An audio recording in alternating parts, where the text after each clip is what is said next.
Welcome friends in my YouTube channel Easy Chemistry. Today our topic is chemical kinetics chapter 4. तो first of all बात कर लेते हैं chemistry by its very nature in the concentrate with change substance with well defined property are converted by the chemical reaction into other substance with different property for any chemical reaction chemists try to find out. तो first of all बात करते हैं chemical kinetics होती क्या है कि general वे में हम बात करें तो केमिकल्स फॉर एग्जांपल रिएक्टेंट्स होते हैं हमारे पास में टू और मोर केमिकल्स आपस में मिलने पर how can they convert into the product और विद फास्ट स्पीड और विद स्लो स्पीड। तो वो धीरे धीरे किस तरह से हमारे रिएक्टेंट प्रोडक्ट में कन्वर्ट होते हैं या फॉर द रिवर्सेबल रिएक्शन किस तरह से प्रोडक्ट हमारे रिएक्टेंट में कन्वर्ट होते हैं, how there concentration change, reactant की कंसंट्रेशन डिक्रीज किस तरह से होती है और प्रोडक्ट की कंसंट्रेशन किस तरह से बढ़ती है। तो with the help of the step by step we will discuss in this chapter. तो फर्स्ट ऑफ ऑल बात कर लेते हैं number first the feasibility of chemical reaction which can be predicted by the thermodynamics. As you know that reaction with delta G small है zero से at the constant temperature and pressure is the feasible. Next बात कर लेते हैं extent to which A reaction will proceed can be determined from the chemical equilibrium. क्या उसको determine किया जा सकता है? Chemical equilibrium means that reactant as well as the product both are in equal position. तो बात कर लेते हैं the speed of a reaction, it means time taken by the reaction to reach equilibrium. क्या हमारा रिएक्शन इक्विलिब्रियम कंडीशन पे पहुंचने वाला है क्या नहीं है, इसके साथ साथ में इससे रिलेटेड बहुत सारी बातें। तो फर्स्ट ऑफ ऑल बात कर लेते हैं इसी के अंदर you can see here with the help of the example. For example which parameter determines as to how rapidly food get spoiled. तो हमारा फूड किस तरह से स्पॉइल्ड हो जाता है इसके बारे में कोई रेट किस तरह से मेजर कर सकते हैं। How to design a rapidly setting material from the dental filling. और डेंटल फिलिंग मतलब दांतों में जो कोई मेटल चिपकवाते हैं हम वो करते हैं तो किस तरह से वो सेट कर देता है उसको, या इसी तरह से सीमेंट बिल्डिंग्स बनाते किस तरह से वो सेट हो जाता है। तो what controls the rate at which fuel burn in and auto engine. और किस तरह से ऑटो इंजन के अंदर फ्यूल जलता है बर्न होता है। All these questions can be answered by the branch of the chemistry which deals with the study of the reaction rates and there mechanism called the chemical kinetics. तो इसी तरह के जो रिएक्शंस हैं उनको हम केमिकल काइनेटिक्स बोलते हैं। तो chemical kinetics means that it is a Greek word, you can say a Greek word. Kinesis means movement and thermodynamics tells only about the feasibility of the reaction. Reaction feasibility means how reaction takes place, किस तरह से होता है क्या किस तरह से नहीं होता। For example, thermodynamic data indicate that diamond shall convert to graphite, but in reality the conversion rate is so slow that the change is not be perceptible at all. Therefore most people think that diamond is forever. तो हमारा diamond जो होता है वो भी धीरे धीरे हमारा ग्रेफाइट में कन्वर्ट हो जाता है। तो लेकिन डायमंड क्या होता है कि बहुत लंबे टाइम में होता है कन्वर्ट। नेक्स्ट बात कर लेते हैं तो ये भी एक केमिकल काइनेटिक्स है। तो kinetic study not only help us to determine the speed of rate of the chemical reaction but also describe the conditions by which the reaction rate can be altered. The factors such as for example बात कर लेते जैसा अभी बताया था concentration, temperature, pressure, catalyst also affect the rate of the reaction. किसी भी reaction के रेट को फॉर एग्जाम्पल हमारे पास में A plus B these are the reactant and it is the reversible signs and form C plus D। तो यहाँ पर क्या रेट है इसका, किस तरह से ये प्रोडक्ट रिएक्टेंट हमारे reactant these are known as the product, for reversible these are known as the reactant, or these are considered as the product, forward as well as the backward reaction। तो इसके साथ साथ में किस तरह से हमारे A प्लस बी मिलने के बाद में C प्लस डी प्रोडक्ट बनाते हैं और किस तरह से रिवर्सेबल में C प्लस डी दोबारा से अगेन हमको रिएक्टेंट देते हैं या प्रोडक्ट बनाते हैं। तो in this unit we shall be detailed with the average and instantaneously rate of reaction and the factor affecting के बारे में बात करते हैं। तो rate of the chemical reaction में देख लेते हैं। फर्स्ट ऑफ ऑल यहाँ पर the rate of decreasing concentration of any one of the reactant, किसी रिएक्टेंट की कंसंट्रेशन किस तरह से डिक्रीज होती है, और the rate increase in the concentration of any one of the product, और किसी प्रोडक्ट की कंसंट्रेशन किस तरह से बढ़ती है। तो इसके साथ साथ में बात कर लेते हैं change in reactant concentration represent delta R equal to R2 minus R1।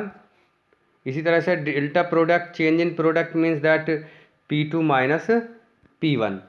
Same condition for temperature as well as the product, you can see here T delta T change in temperature T2 minus T1 change in reactant, this mark, this bracket mark represent the concentration। किस चीज़ को बताता है? हमारे concentration को बताता है। 1 moles of the reactant or produce 1 mole of the product if represent R1 and R2 or concentration of R और P respectively। Next बात कर लेते हैं the rate disappear rate of concentration decrease with the concentration. तो decreasing of concentration, for example हमारे पास में ए है और ये बी में कन्वर्ट होता है, तो this it is known as the reactant, और ये रिएक्टेंट और ये किस में प्रोडक्ट में कन्वर्ट होता। तो रिएक्टेंट स्लोली क्या होगा, हमारी कंसंट्रेशन धीरे धीरे कम होगी। फॉर एग्जांपल हमारे पास में 10 मोल 100 मोल कितने भी मोल हमारे पास रिएक्टेंट के हैं, आफ्टर द रिएक्शन वो मोल्स हमारे कन्वर्ट होंगे प्रोडक्ट में, तो धीरे धीरे वैल्यू हमारी डिक्रीज होगी। तो इस वैल्यू को हम रिप्रेजेंट करते हैं, you can see here minus delta R upon delta T. Same बात कर लेते हैं for the rate of the appearance of the product के लिए रिप्रेजेंट करेंगे delta P upon delta T. Product की कंसंट्रेशन बढ़ रही है, तो with the help of the graph you can easily understood, you can see here reactant graph as well as the product graph।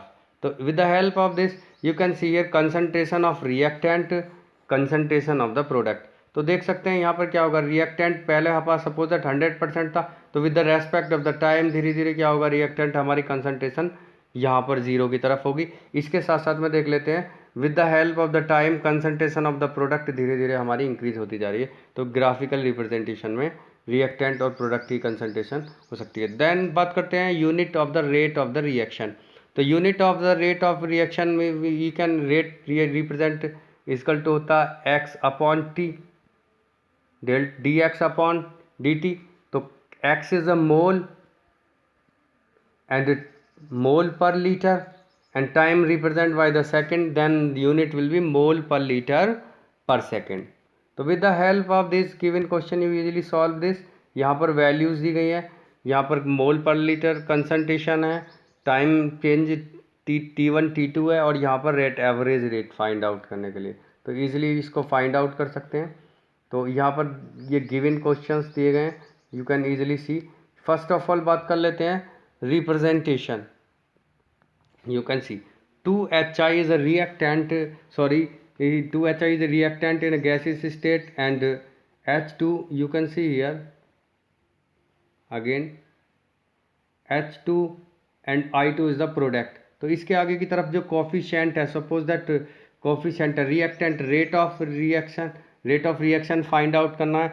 तो reactant की concentration always the sum of the reactant concentration will be equal to the sum of the all product concentration in rate of reaction। तो first of all बात करेंगे decreasing concentration, reactant की concentration decrease होगी, तो इसको जो coefficient 2 है इसको हम 1/2 में लिख लेंगे minus delta H I upon delta T equals किसका होगा, concentration of the all the product. तो H2 की कंसंट्रेशन अपॉन T2 की कंसंट्रेशन प्लस कंसंट्रेशन यहाँ पर पॉजिटिव है इसलिए हमने इसको लेफ्ट कर दिया। तो यहाँ पे बात करते हैं सेम इसी तरह से क्या होगा, 5 कोफिशिएंट है यहाँ पर इन दिस रिएक्शन, तो 1/5 रिएक्टेंट है, यहाँ पर सेम कंडीशन है, रिएक्टेंट है तो कंसंट्रेशन 6 है। तो यहाँ पे देख सकते हैं plus six H positive, you know H6H positive 1/6 H positive. तो all are from here you can see here the all are reactant, here all are reactant you can see here. Then reactant concentration minus में represent करेंगे, और product concentration suppose that यहाँ पर coefficient 3 था तो we use 1/3 3H2O तो we use 1/3 H2O, change in water upon T। तो for a gaseous reaction a constant temperature concentration is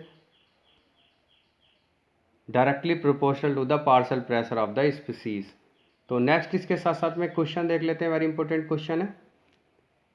you can see here the decomposition of N2O5 in CCl4 carbon tetrachloride at 318 Kelvin has been studied by the monitoring the concentration of N2O5 in the solution.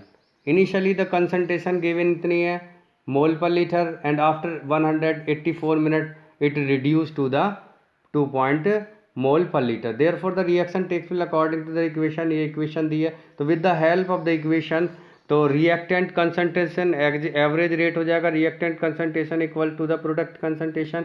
तो first of all यहाँ पर बात कर लेते हैं with the help of this formula. Average rate हो जाएगा 1/2 upon dx upon dt concentration of product upon time, dx means the product की कंसनट्रेशन यहाँ पर ले सकते हैं। तो यू कैन सी हियर, तो एवरेज रेट में क्या होगा यहाँ पर देखते हैं, ये रिएक्शन हमारा रिएक्टेंट के लिए यहाँ पर देखते हैं N2O5, तो वैल्यू ऑफ N2O5 इक्वल्स रखेंगे यहाँ पर 1/2 माइनस 2 कंसनट्रेशन इसकी रख लेंगे 2.08 minus 2.33 upon time 184 minute. We also convert it into the second और hour according to our question.